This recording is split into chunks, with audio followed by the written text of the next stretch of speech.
আজকের এই দিনে আজ থেকে 155 বছর বয়সে এই বছর আগে ভ্লাদিমির ইলিচ লেনিন তিনি জন্মগ্রহণ করেছেন। সারা পৃথিবী ভ্লাদিমির ইলিচ লেনিনকে শুধু একজন রাষ্ট্রনেতা,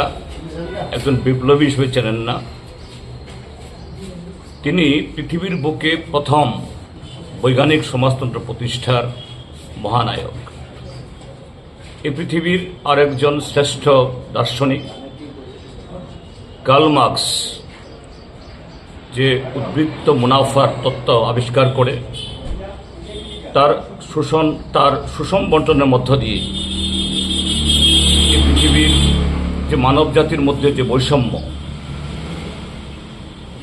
শোষক এবং শোষিতের মধ্যে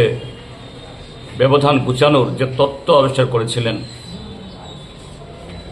কিন্তু তার প্রয়োগে একটা ব্যবস্থা তৈরি করতে হবে। সেই ব্যবস্থা নির্মাণে কমরেড লেনিন রাশিয়ার বুকে 1917 ইংরেজিতে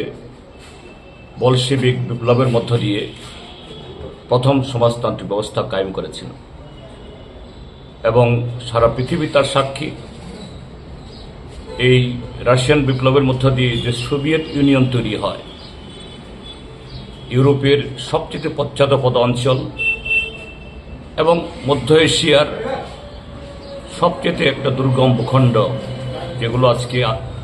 এই কাজাকিস্তান, উজবেকিস্তান এসব নামে পরিচিত,